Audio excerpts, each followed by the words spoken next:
Assalamualaikum warahmatullahi wabarakatuh. Selamat pagi Bapak Arif selaku dosen mata kuliah Bahasa Indonesia dan juga teman-teman semuanya.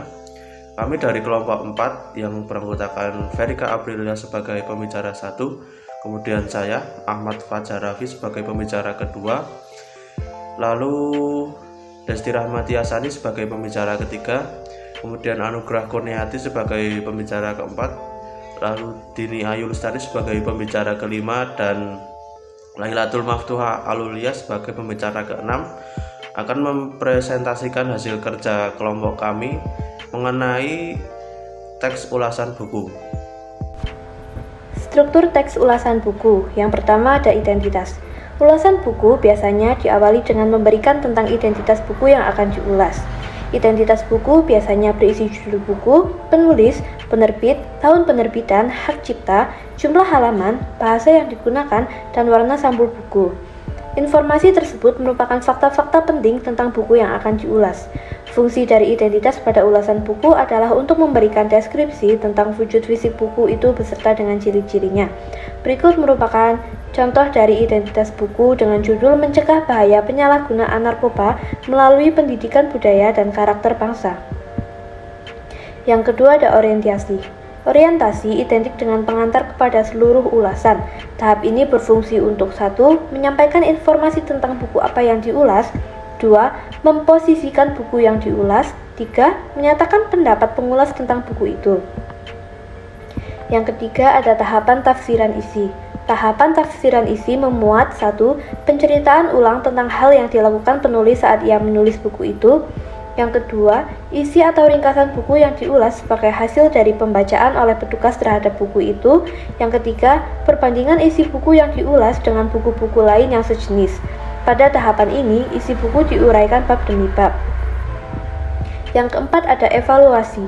Tahapan evaluasi berfungsi untuk menilai karya yang diulas. Dapat dikatakan bahwa tahapan evaluasi adalah bagian inti dari teks ulasan. Karena pada tahapan inilah pengulas dituntut untuk memberikan informasi penilaian analitis, objektif, dan kritis atas buku atau materi yang diulas. Aspek-aspek yang dinilai meliputi yaitu 1. Kedalaman isi buku yang diulas. 2. Tata organisasi, gagasan yang tergambar pada penataan bab. Yang ketiga, gaya penulisan yang terungkap pada kualitas bahasa yang digunakan. Yang keempat, keunggulan serta kelemahan buku yang diulas. Terakhir ada rangkuman evaluasi. Tahapan rangkuman evaluasi berisi simpulan dan saran atas ulasan buku yang dibuat.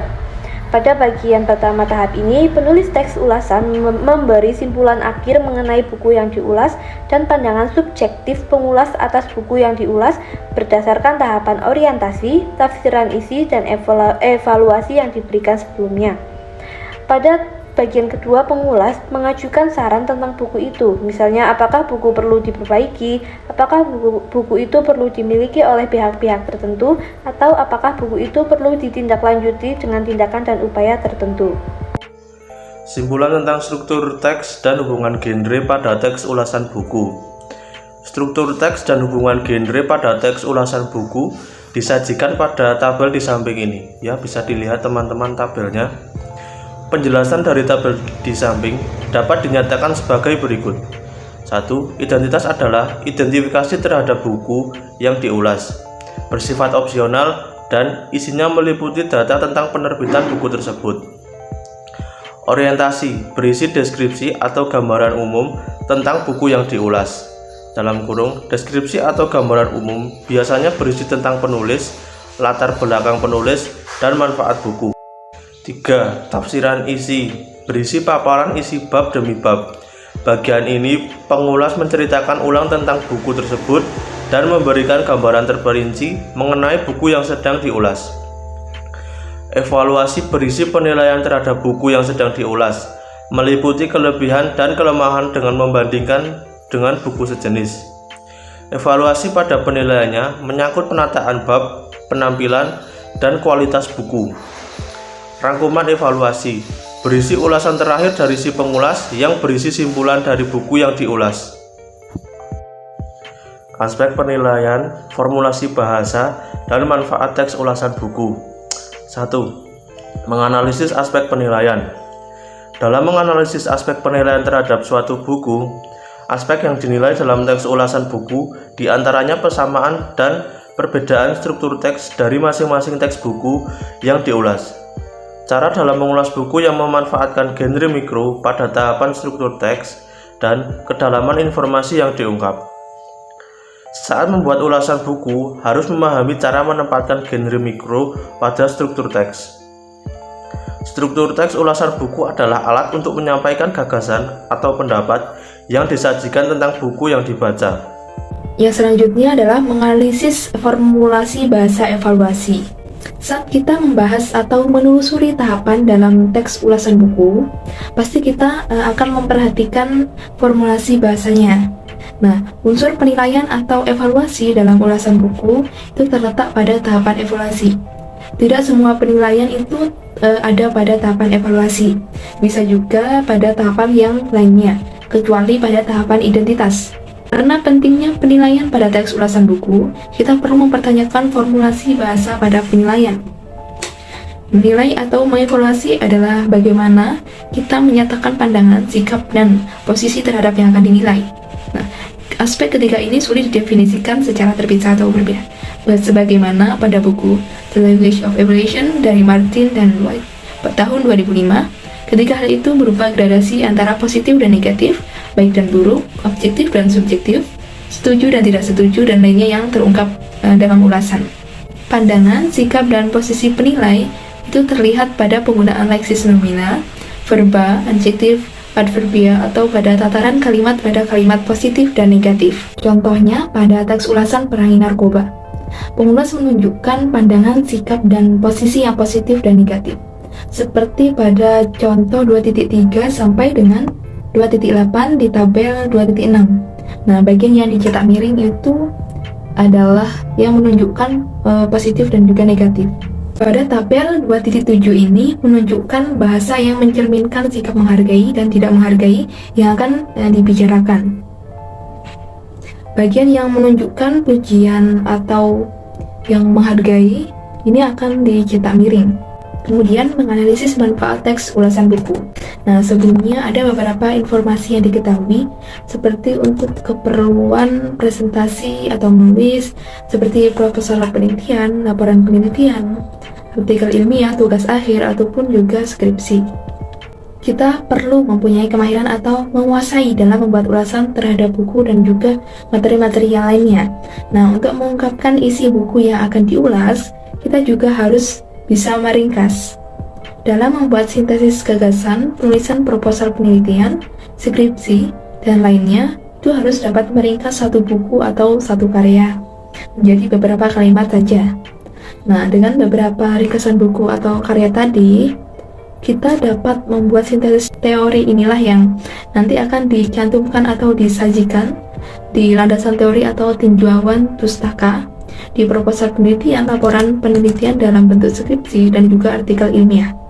Untuk dapat membuat sintesis teori dari beberapa teori yang kita peroleh dengan meringkas sumber tadi, itu dibanding-bandingkan dan dikritisi dengan cara mengajukan pertanyaan-pertanyaan dan juga jawabannya yang memungkinkan. Nah, pada akhirnya kita dapat menguji apakah teori hasil sintesis ini dapat membantu memecahkan masalah yang diajukan di skripsi.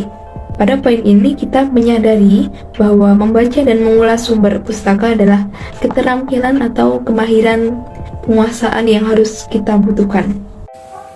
Nah, selanjutnya kita akan membahas materi tentang merekonstruksikan teks ulasan buku, di mana ada 3 teks ulasan yang akan kita jadikan bahan rekonstruksi, yaitu yang pertama adalah teks ulasan terhadap buku hasil terjemahan dari bahasa Inggris ke dalam bahasa Indonesia, dan 2 teks yang lainnya adalah ulasan terhadap buku bahasa yang ditulis dalam bahasa Inggris. Oke, kita bahas satu persatu.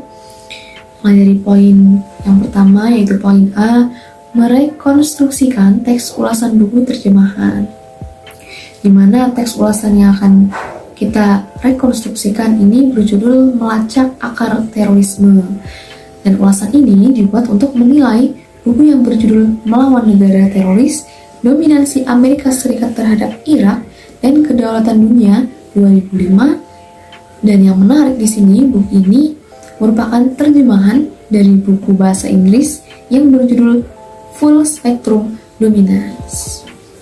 Nah, bisa teman-teman lihat ya di sini, ini merupakan sampul buku dari buku berjudul Melawan Negara Teroris dan Full Spectrum Dominance. Wah, melihat sampulnya aja udah menarik ya, apalagi isi bukunya. Nah, buku ini ditulis oleh Rahul Mahajan dengan penerjemah Anom yang terbit di Jakarta pada tahun 2005 dengan ketebalan halaman 260 halaman. Wah, tentunya buku ini cukup tebal ya teman-teman. Dan buku ini sudah diterjemahkan ke dalam bahasa Indonesia. Oke, buku ini terdiri atas 2 bagian, yang tiap bagiannya memuat 3 dan 6 bab ulasan, dengan 1 tambahan bab simpulan. Sebagaimana judul besarnya, buku ini berfokus pada 2 kupasan utara, yaitu perang terhadap terorisme dan perang Irak. Nah, buku Melawan Negara Teroris ini sangat inovatif dan tegas karena buku ini mampu mengkonfrontasi realitas-realitas penting dari dominasi global AS saat ini. Dengan membaca buku ini, pembaca dibawa ke dalam suatu pemahaman baru, pemahaman tentang perang terhadap masalah-masalah terutama identik dengan perang agama tertentu. Nah, selanjutnya ada buku dengan judul Buku Pintar Pajak E-Commerce dari Mendaftar Sampai Membayar. Wah, ini juga buku tidak kalah menarik ya teman-teman, dengan penulis Dr. Nufransa Wirasakti Eskom MEC. Nah, di sini beliau itu merupakan seorang praktisi pajak muda yang telah menyelesaikan pendidikannya dari Niigata University, Jepang. Dan buku ini diterbitkan oleh PC Media pada tahun 2014 dengan ketebalan halaman 244 halaman plus 12 halaman prakata dan daftar isi. Dan buku ini juga sudah diterjemahkan ke dalam bahasa Indonesia. Untuk sampul bukunya bisa teman-teman lihat di gambar ini ya teman-teman, di PPT. Ini di sebelah kanan sudah ada sampul buku dari buku Pintar Pajak E-Commerce ini. Nah, buku ini sendiri menjelaskan aspek perpajakan usaha yang dilakukan melalui internet e-commerce, dan buku ini sangat berguna dan perlu dimiliki oleh para pengusaha e-commerce karena bukan hanya menjelaskan pajak untuk masing-masing modal transaksi e-commerce saja, tetapi juga memberikan contoh nyata transaksi yang dikenakan pajak. Selain itu, buku ini juga memaparkan data dan fakta seputar penggunaan internet dan transaksi e-commerce. Melalui analisis yang mendalam, Nufransa berhasil menemukan bahwa transaksi e-commerce mempunyai potensi yang pajak besar khususnya dari wajib pajak orang pribadi. Namun terdapat banyak permasalahan pemajakan untuk transaksi e-commerce ini, teman-teman. Nah, banyak sekali keunggulan yang terkandung dalam buku ini. Di antaranya ialah buku ditulis menggunakan bahasa yang ringan dan populer, menyesuaikan dengan target pembaca yang kebanyakan adalah generasi muda. Nah, buku ini juga menyajikan perbandingan modal pemajakan di berbagai negara.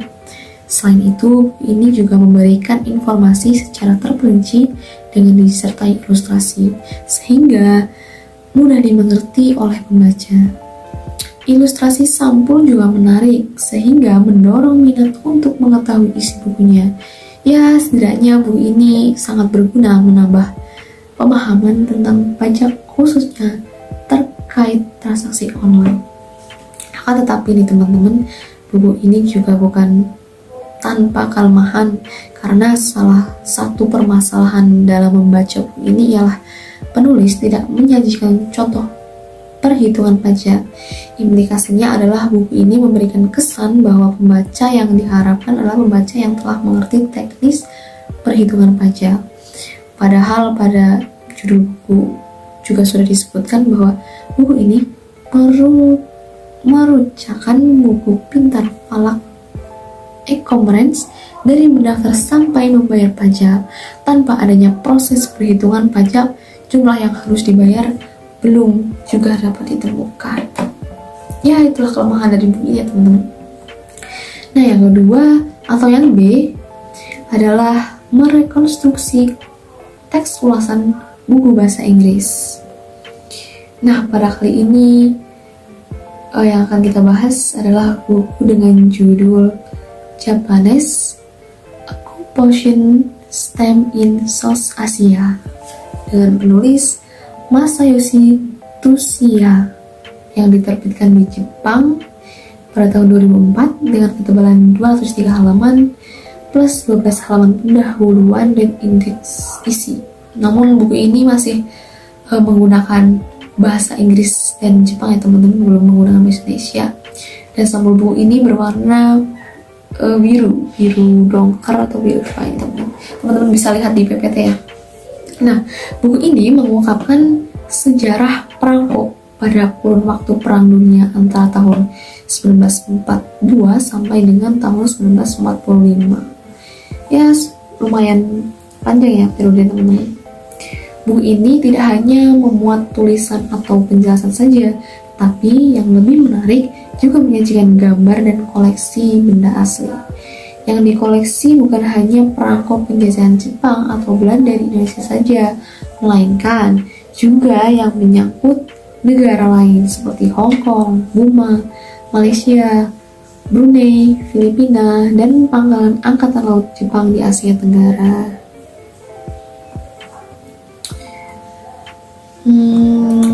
Apalagi nih selanjutnya?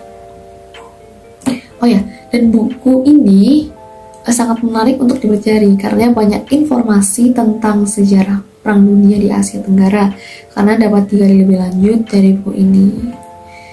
Dan buku ini juga sudah dilengkapi dengan gambar koleksi penulisan sendiri sehingga menjadi bukti sejarah bagi pembaca, dan tidak hanya pembaca generasi tua saja, tetapi juga anak-anak cucu. Oke, selanjutnya ada referensi buku tentang variasi bahasa Inggris. Nah, buku ini berjudul World English, The Study of New Linguistic Varieties dengan penulis Rajan Mestrin dan Rax M. Bath yang diterbitkan di New York pada tahun 2008 dengan ketebalan buku 276 halaman. Wow, tebal sekali ya. Nah, isi dari buku ini yaitu terdiri dari 7 unit yang dilengkapi dengan glosarium, ilustrasi, dan tabel-tabel. Selain itu, pada akhir setiap bab dilengkapi dengan pertanyaan.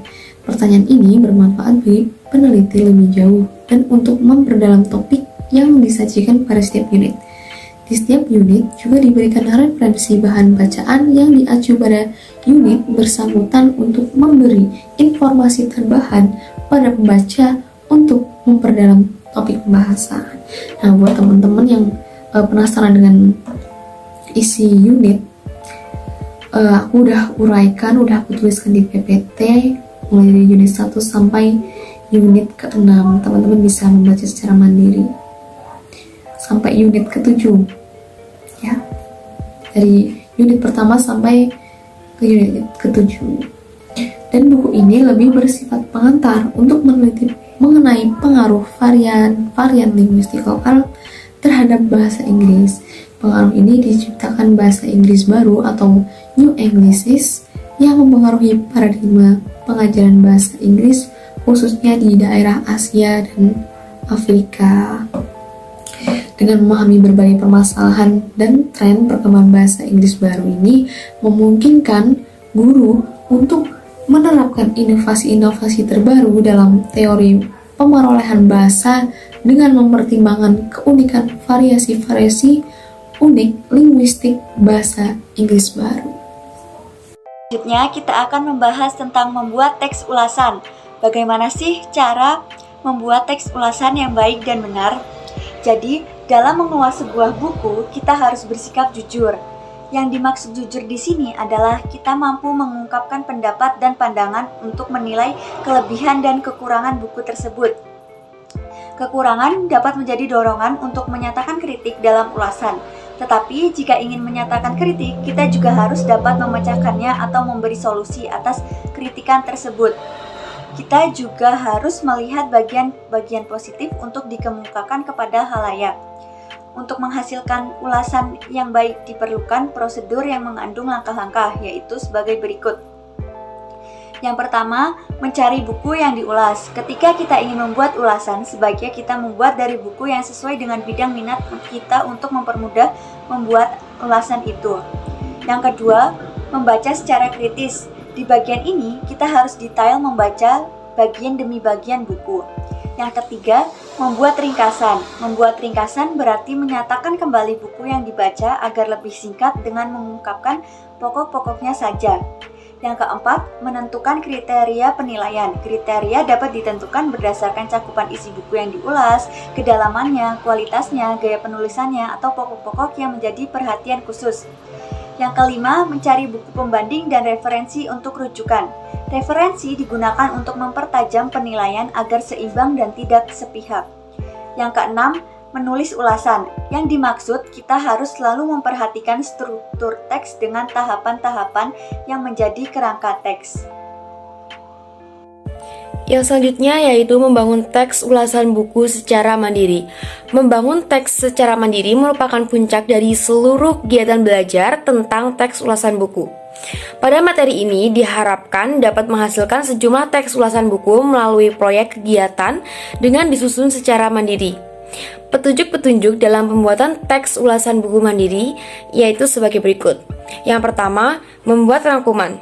Pada rangkuman ini mencangkup isi bab secara keseluruhan, ditulis secara ringkas, dan mewakili seluruh materi. Kemudian, ringkasan ditulis dengan bahasa Indonesia yang baik dan benar. Tulislah dengan pemahaman dan kalimatnya sendiri.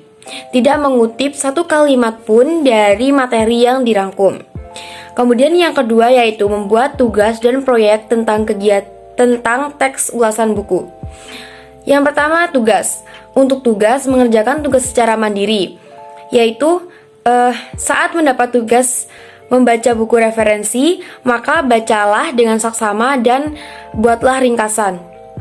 Kemudian, teks ulasan buku berupa ringkasan tersebut dikumpulkan kepada dosen. Ini akan menandakan berakhirnya materi ini.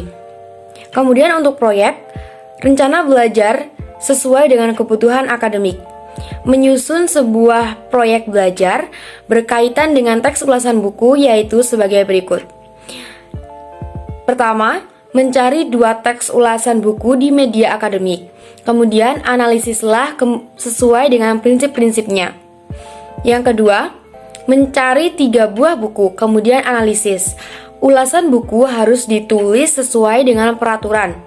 Maka dari itu disusun menurut struktur tertentu. Dan pada setiap struktur mengandung genre mikro yang sesuai dan perlu menerapkan prosedur teks ulasan buku. Sekian yang dapat kami sampaikan, kurang lebihnya mohon maaf. Wassalamualaikum warahmatullahi wabarakatuh.